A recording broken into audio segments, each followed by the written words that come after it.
За та бүхний өдрийн амгалан айлтгая.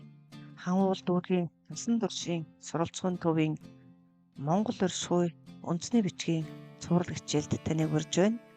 За энэ хичээл нь анхлан суралцагч бүх насны хүмүүнд зориулснаар онцлогтой.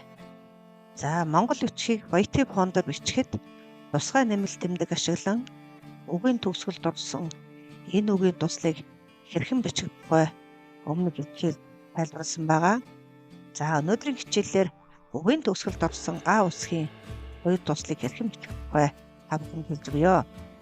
За эрүүгийн гадагт ордог Агийн хоёр туслыг бичихдээ сум заагчийг Г үсгийн дор байрлуулсны дараа нэгэн тооны урд байх полигонтой зураас бүхий авчиг дарна. За ингэснээр эрүүгийн Г-ийн өмнөх хоёр тусал бол гарна.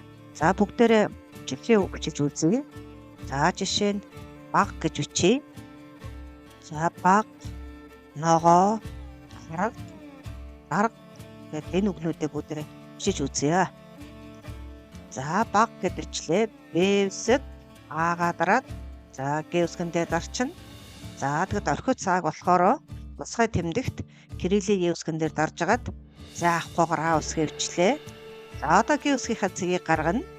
За тэгэхээр бүгдээрээ Гагийн хоёр туслыг бичихдээ сум заагчийг Г үсгийнхаа дор байрлуулна гэсэн. Тэгээд нэгэн тооны өмнөх полигонтой зураасаа дараад энэ бичээ дарлаа. За ингээд Г үсгийн эрүүгийн Г үсгийн хоёр тусал гарч байна. За ногоо гэдэг үгийг бичүүлье. Ногууга гэж бичнэ. За энэ үсэг дарлаа. А үсэг маань У үсгэн дээр байгаа. За Г үсгээ дарна.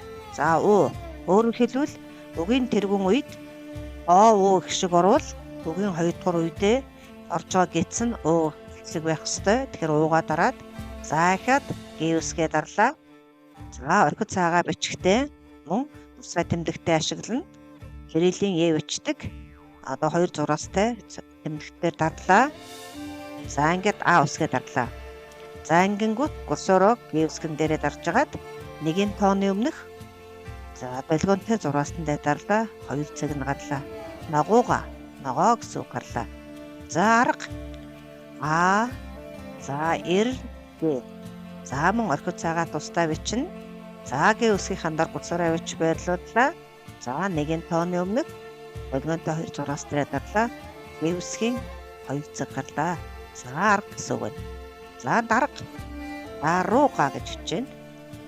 За Д А Р О Г.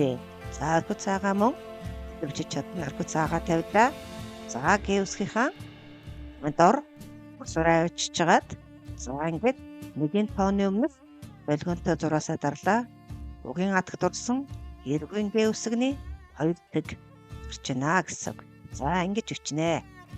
За мөн өнөөдрийн хичээлээр ихэнхлийн дараа эрүүгийн Г үсэг хэрхэн бичигдэж байгааг тайлбарлая. Жишээлбэл солонго, уянга, анх гэсэн үгийг бичиж үзүүлье.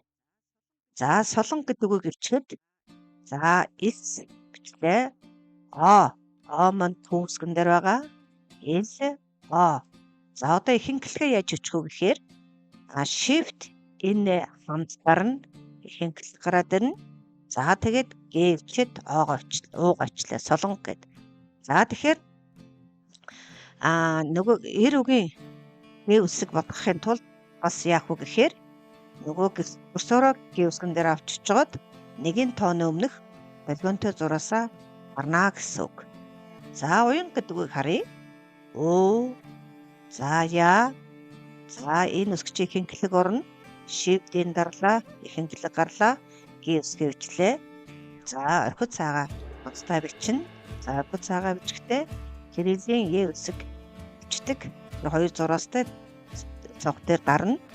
Тэмдэгт дээр. За одоо Г үсгийнхаа цэгийг яаж эрүүгийн Г болох вэ гэхээр мөн нэгэн тооны өмнөх полигонтой зураасаа гаргана.